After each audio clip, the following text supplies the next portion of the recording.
with being in the league, and also the importance of mental health. Now, before we get started, I do want to thank our sponsors of the show today, which is Blurred Vines, a Black-owned winery here in Austin, Texas.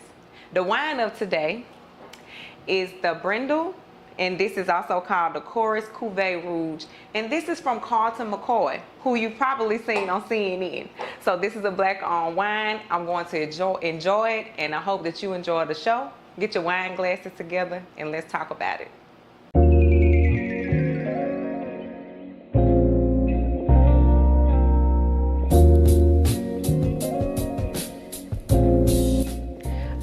So Mike Jordan, my brother, I'm so excited to have you on my show today, and I'm more excited to say that I am in a family that with a professional athlete. I'm glad to be here. Excited to be here. Yeah. So one thing I can say is that me being the common person that I am, I don't know much about anything dealing with athletics. I wasn't athletic in school, but I always felt like if you were in the league, you made it. You made it. I don't care what branch, what type, you made it, and that your life was complete. And I never ever thought about how that could possibly mess with your mental. So tell me and the viewers a little bit about your career. Like, who did you play with? How long did you play? And where are you now? First and foremost, I played 4 years. Started off with the Rams my first year, like year and a half, and I went undrafted. For those who don't know, it's more of a get it out the mud kind of situation because you're on the lowest, you're the lowest on the totem pole, so you kind of got to fight, scratch and claw for reps, then game reps, then you know what I mean, to make the roster. It's not like when you get signed, you're automatically on the roster. You gotta make it. You gotta beat guys out, this, that, and the other. And so after that, went to Cleveland, played with Cleveland for a year, went to New York after that, and then finished up with Tennessee. So it was a good 4 years for me, a great experience.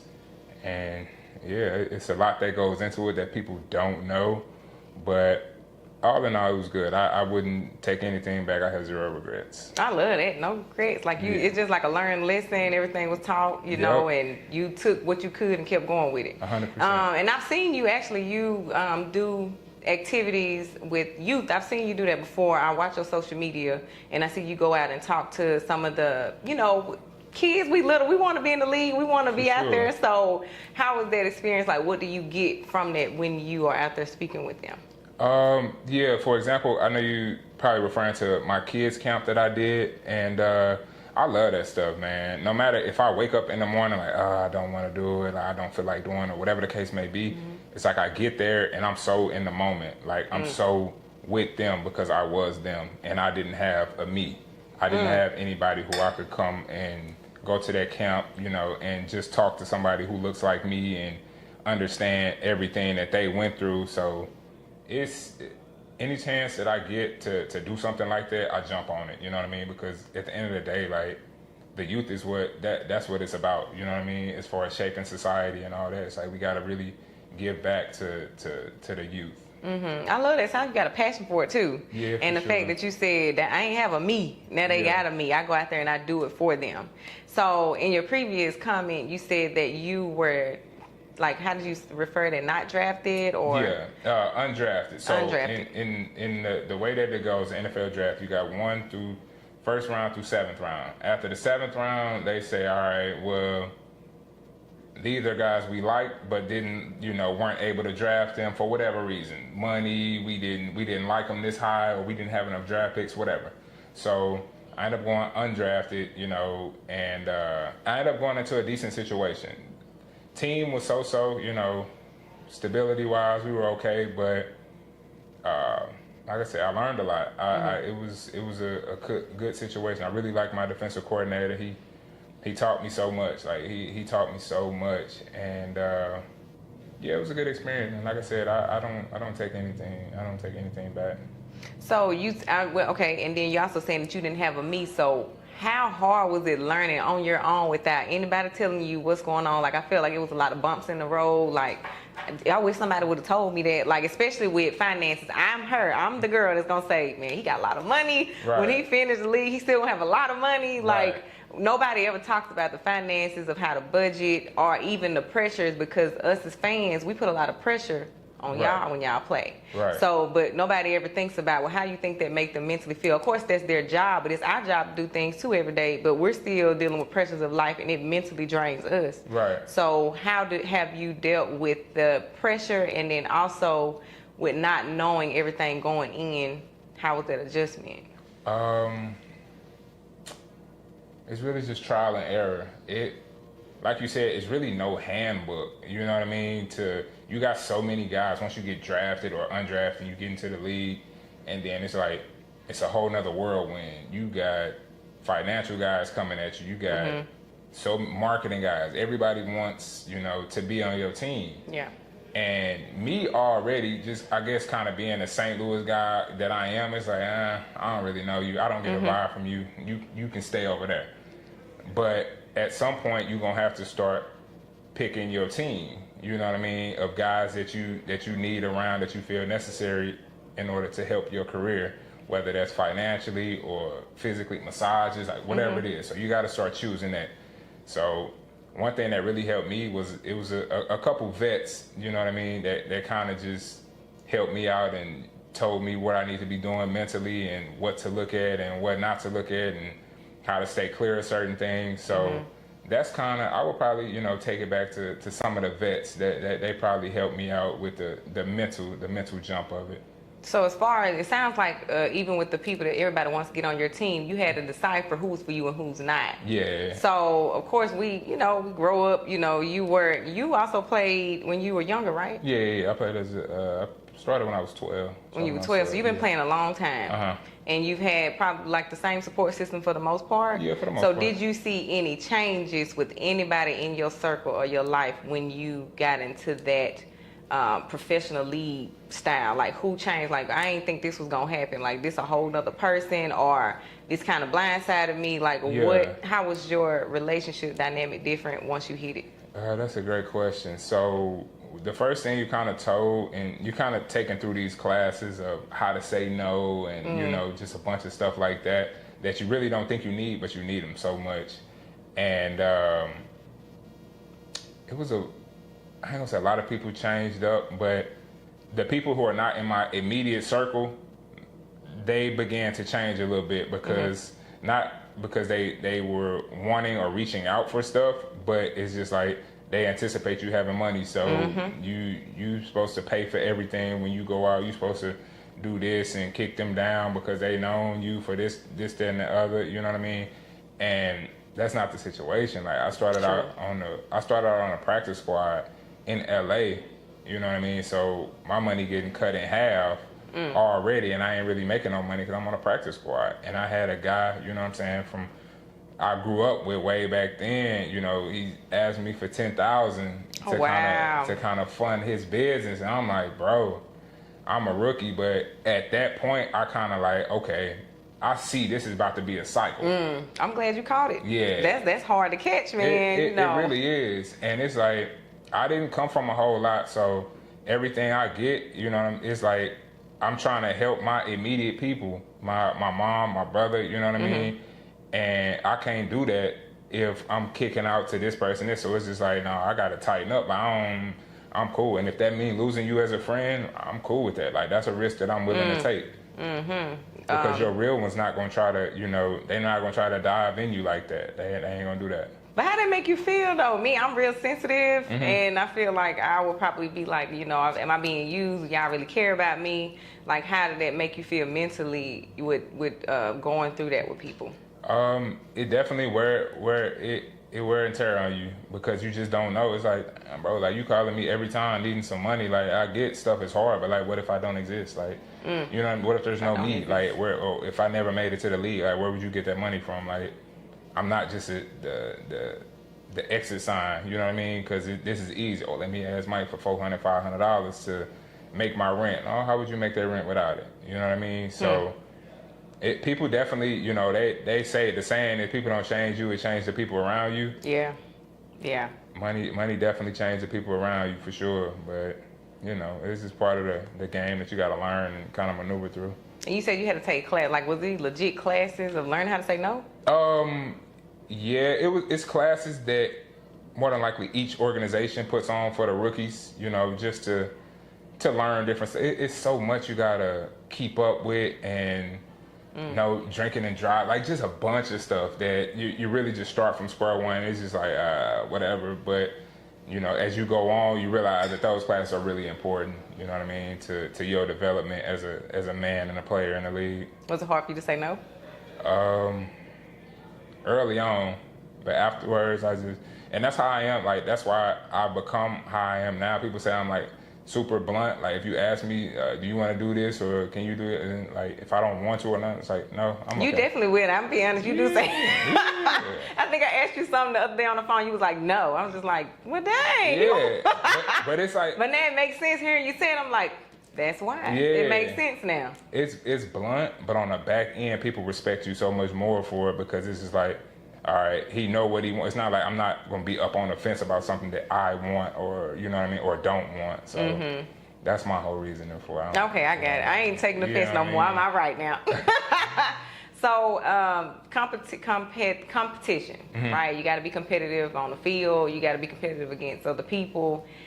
How was that process for you? Because I call it pressure. I don't like competing with nobody. Like I'm just not that competing person. You know, it was hard for me. So I can only imagine somebody like you, and this is your job. This is your passion. This is what you do, and you have to be competitive and judged by the people. That's a good question. So, especially I'm gonna speak on behalf of like the undrafted guys. It's like it's even more competitive because every day you walk into the locker room, and this was me personally. You walk into the locker room, you might have made the team or cuts might be about to happen or whatever, and all you hoping for is for your name to still be above that locker. Oh. Every day. Every single day. So any day they can take it down? Yeah, any day. Like any day they can be replaced. Like you haven't did nothing yet. Wow. And you only worth a certain amount of money. Any day you can be replaced. So I just remember, you know, I'm going into the locker room like, all right, we got another day. Let's compete. You know what I mean? Like, and then that transfers off the field too, because it's like, all right, this guy might be doing some stupid stuff, or you know, it's just kind of a whole different world because it's like, all right, like, how can I get my competitive advantage? Some people choose, you know, PEDs, you know, to enhance their game or whatever. Some people take care of their body better, whatever, study the playbook, whatever the case may be. So the whole, like, it's not just competing on the field. You got to compete in your everyday life in order to be a better player all around than the next man you might be trying to beat out.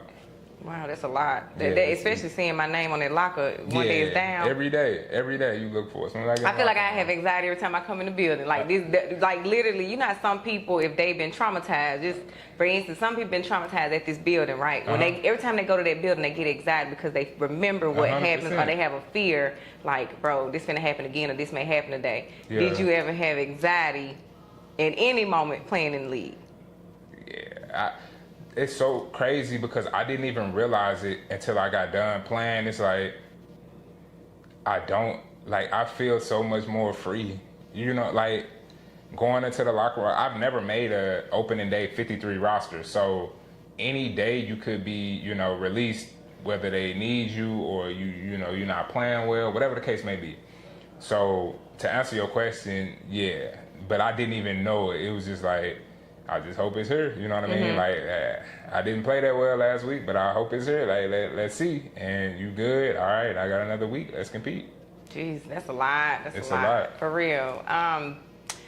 So as far as just dealing with mental health, though, you know, that's what I'm all about, mental health. And I am the person, I don't know much, like I said, I don't know much about the athlete world. And I finally have someone like you can come and talk to us, people like me who don't know much, and we think, man, they good, they got money. Like even just the smallest thing, even for your birthday, I never forget, it was your birthday, and me and Steve went to got you some Prada shades, and I'm like, bro, he ain't gonna wear them. Like I kept telling him, like, I don't think he's gonna wear them. He got money, he can buy his own shades. But it's like we have to look at you, you're still human. Right. So why am I treating you different? I feel like I treat you different. It's kind of like you ever feel like you get a social stigma from that? Like people treat you differently because of your status. For sure. And that's just, it sucks, but I realize that's not gonna change. That's just part of it.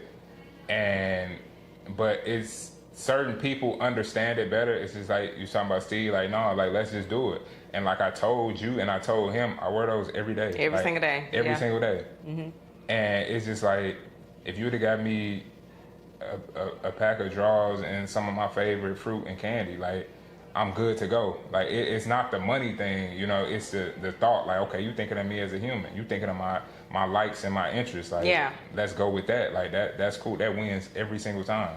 But you know, you speaking to people who also feel like, I know you may hear people when people have a lot, you know, you have people who have a lot of money, they got everything. Mm-hmm. When someone think about, let me get them a gift. Well, they got everything, what I'm gonna give them? But right. You just really spoke to us by saying, think about what they like, what they, you know, what they love, and actually still give it to them. They still would appreciate that. Yeah. Don't think about what they have. You know what I'm saying? So you just spoke to us about that. I appreciate that. Yeah. What's one of the most eye-opening things that ever happened to you in the league that made you realize how important mental health was? One of the most eye-opening things. I don't know. Maybe I would probably say being cut. Being cut my first time, and me and my coach, you know, was kind of emotional because I had played well, like extremely well, and he really just told me like I had a choice to keep you on our practice squad or let you go. And he chose to let me go, and he told me because I feel like you can go start and play somewhere else. Wow.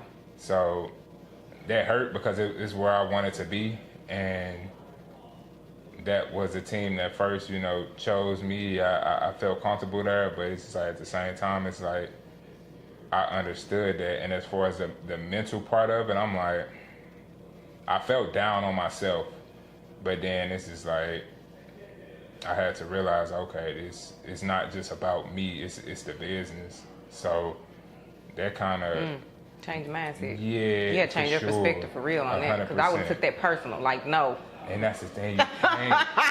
Y'all not cutting me today. Like, I'm sticking here. Like, this is where I want to be. It's a business. It's a business. It's a numbers game. So you just kind of gotta stick and move. You gotta stick and move. Even though it hurt, you know, I left some good homeboys, some good coaches, a great system, but it's just like, it just wasn't meant. So what you gonna do?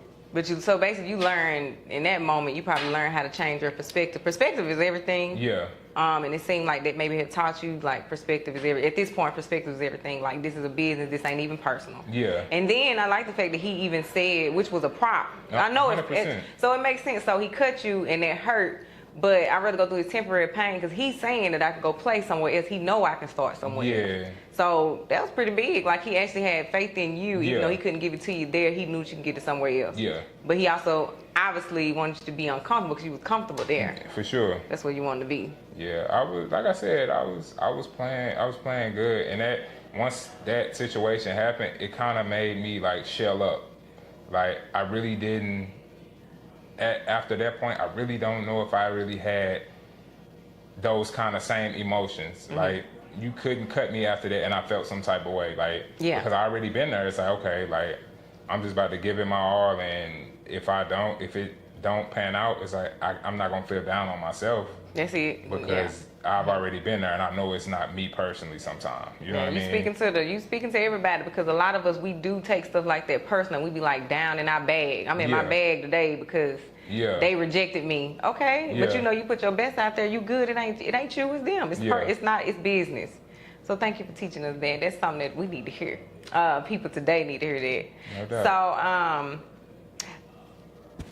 like I said, I don't know much, and I'm sure there's a whole lot of other people out there that we don't know how to truly treat athletes in a sense where it's kind of easy for you all to have a better mental space.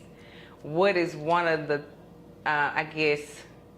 what's some advice you would give us as we are the viewers, what do they call spectators and everything? Like, what would you tell us that we could improve in when it comes to treating professional athletes? Just be genuine. Like, simple as that. Like, that might go over some people's head, but like, just be genuine. Like, if you sitting here with, you know, somebody and somebody come up and run to a camera with your face, like you gonna feel some type of way. It's just like just relax. Like, yeah. And the whole money thing, like it's okay. Like you ain't gotta treat them different because like at the end of the day, it's just money. Like people put such a high value, and I get it. You know, I get it. But and I don't want to sound, you know, insensitive about that. But I would just say be genuine. Be genuine, people. We need to be genuine. Treat them like they're humans, not. What am I trying to say? Not trophies or like, I don't know. Like, I guess so. It's almost like you put on such a high pedestal. Yeah. You know what I'm saying? And that ain't, you're a human first. And then, you know, putting people on a pedestal, whether people like it or not, they're still putting pressure on that person. Because if you fail, bro, I'm looking at you like, what's going on with you? Yeah. So then you're not who I thought. You're not this big person. Okay. Yeah. The pressure thing, like you said, I didn't even realize how much pressure I was under while I was playing, because it's just like, you got pressure from the coaches, you got pressure from your family, and you got pressure from the fans. And then no matter what you putting on yourself, it's like you got the whole world on your shoulders. And I see how some athletes like crash out because they can't really take it. They don't got the mental fortitude to really be able to hang in it and, you know, hang through the storm, because at some point for all athletes it's gonna be a storm. You know what I mean? And some people can't hang on, and it's tough. It's tough. And I know now you go to therapy, you were in therapy, and just give me, like, okay, so you go to therapy. First tell me why you went to therapy. And then also, like, what would you tell your younger self in the league that you learned from being in therapy? Like maybe a coping skill, something that you was like, if I would have known that then, I would have been better in that area. Okay, I'll answer the first one. Okay. So I would tell myself, just don't look at the bigger picture. Just focus on these 24 hours, and then we'll see where we at, you know, at the end of the year or wherever. Just do one foot after the other each day. Don't try to look at the bigger picture. That's one piece of advice. And I had some teammates who did that, who showed me, but I didn't really pay attention to it. But now I look at it and it's like, this guy was great at that. You know what I mean? Just focus on one single play or whatever it is every single day, and you'll be fine. But as far as you wanted me to touch on the therapy thing, huh? Yeah. So I just felt like when I got done playing, like I thought I knew what the real world was, but I really didn't. And it just it was a little too much, and I just kind of wanted somebody to talk to about it. And it was so relieving to talk to my therapist, Miss Dana. Shout out, Miss Dana. Shout out, Miss Dana. Yeah. But yeah, so she just kind of, you know, was kind of helping me think and navigate. Oh, well, what do you think about this? Or if you talk to this person, you know, this might. And it's just it just made me feel so much more light. You know, I had so many scars that I really didn't pay attention to, because it's just, I'm in go mode. Like we all come from trauma. You know, and if you don't deal with it at some point, like your significant other gonna have to deal with it. So it's just I just really had to, you know, buckle down on myself, and because I want to be able to navigate and operate in this world, you know what I mean, as an individual, without messing people up along the way. I love that. You caring about other people. That's for sure. So how do you take care of yourself? Like first I do want to know if you would like kind of name some of the things that you realize you had scars about. Even if it could be from the league, don't have to be nothing just too personal if you don't want it to be, but like what are some things like, bro, I had a scar about that and I didn't even know. The relationship with my father, you know, I didn't think too much about it while I was playing, but it was just like, it was so many questions I had, but I just weren't willing to dive into it, which a lot of people not, you know. Yeah. But talking to my therapist, she kind of encouraged me to do that, you know. Talk to my father, see what's up, you know. And I learned a lot. I really did, you know. It taught me grace, you know, kind of, you know, accepting and understanding people for what they are and what they know. So that's kind of, it's funny because people say once you learn stuff, you figure stuff out, like, and get stuff off your chest, it makes you lighter. And I definitely felt that. So that's definitely one of the lessons that, you know, that I learned that she kind of helped me with. Shout out to Miss Dana, man. Yeah, She doing some good work. Yeah, Miss Dana. She ain't that nice. So, self-care, that's a big thing, bro. It's a big thing. And what do you do for self-care now? Now, I like being outside. So it's like, I go to a trail with my dog and get something healthy to eat. Maybe get like a little t-shirt or something, just really have a whole day, just really not caring, just like aimlessly wandering, you know what I'm saying? And finding stuff that I really like to do or enjoy without, you ain't got to spend a whole bunch of money, you know what I mean? I spend $50, $100 and I'd be okay. Like, that's my whole day. I'm cool, But yeah, I would probably say going outside, get a massage or something like that. Get some healthy food. I'm good. Go back to Still taking care of your body even though you ain't playing right now. Oh yeah, for sure. That's what's up. You You disciplined for real. Oh yeah, 100%. I didn't even That's realize true. Now you only get was. one. Yeah, you only get one. I didn't even realize how disciplined I was until my mom. She was supposed to be coming over to my house one day, and she said she was coming over at 4, and 4 hit, and it was like 4:01. I called. I'm like, Mom, where you at? And she like, boy, don't be calling me. I can come when I want. I'm retired. And then hung up on me. I'm like, it's 4:02 now. Like, she tripping, bro. Like, where she at? Like, we gotta be on time. And it didn't even hit me till a year later. Like, bro, you're so inclined to be in a certain place at a certain time that you don't even really understand. Like, it's okay. Like, where did they come from, though? They came from somewhere. 15 years of football, and you got to be at meetings you get fined. Gotta be on time. You know what I mean? So it's just like, I'm just so locked in, but that's definitely helped me in the real world. It has. I'm still getting there. Just put some of that over here. That spirit over here. On time spirit. Yeah, I need it. So, all right. So one thing I do watch I Am Athlete. And I love how they talk to these athletes and how they kind of help people. So the Rookie Symposium, we're going to end it with that. We're going to end it with the Rookie Symposium. And we got some people out there who want to get in the league, some kids, girl and boys, who want to play in the professional league, and you're about to talk to them as though you're at the Rookie Symposium giving a speech to the rookies. Now, mind you, I thought the rookies was every rookie in the league that was going to go to the symposium. I didn't know it was... Yeah, it's like first through fourth round. First through fourth round. So us, that's after the fourth round, we don't get in. We don't make it. Stay on at the crib. Stay on at home. Yeah. So you finna help us that's at home. You gonna help us actually understand how important it is to take care of yourself. Just give us some tips, for the people who, you got kids who want to be in the league. You do your kids camp. Give us advice today on preparing us for the league, what we need, how our mindset need to be, who we need to lean on, support them, just whatever you want to share with those who are at home that's behind the fourth pick draft. I got you. So first thing I would say is, one thing that I'm big on is your circle.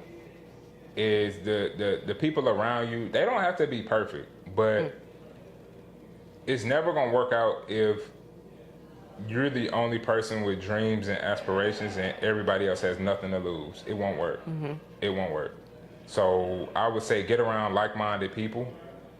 And just, because y'all can talk about things.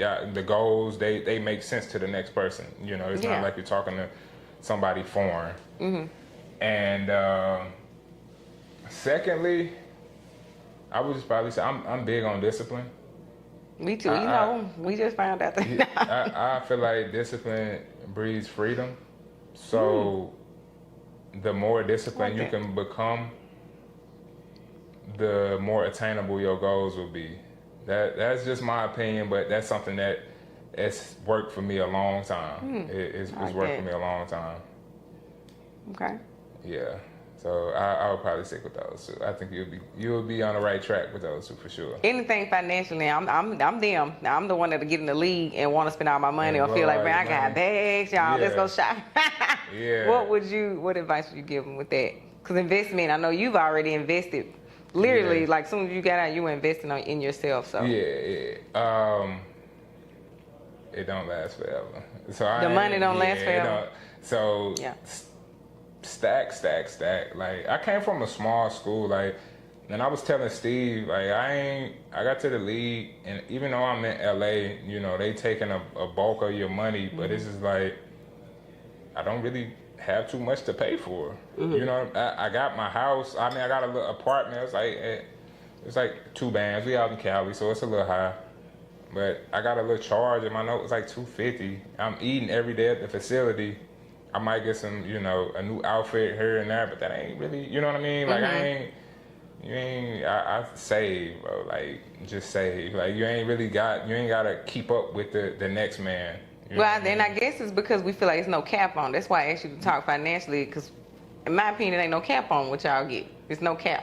Oh yeah, it's a cap. It's definitely a cap. Because we going into like some kids right now watching, or even some like adolescents, people who are even playing in college. Like, I'm going to the league, but they feel like it's no cap. Yeah, it's like I said, with me, I can't too much speak on where I could, but the undrafted is like, you know what you gonna make, you know what I mean? And it's okay, but then the next year you fighting to do the same thing, so it's a cap. This ain't basketball like that. This money run out a little bit faster, so you gotta be wary of your spending and not just jumping at everything or every opportunity, or you don't really need a whole bunch of stuff. Like, you really don't. I was just buying little shoes and stuff like that, like nothing that's really gonna put a dent in, you know what I mean, your savings and nothing like that. Yeah, so be wise with your money, for real. Be wise with your money, be wise with your support system, and just make sure to take the tips that my brother gave y'all. So I thank you, Mike. I appreciate you. You done really, really open our eyes to a lot, our ears. Like, I don't learn a lot about, athletes right now today. So I appreciate it. And all right, guys, so until the next show, I'll see you later.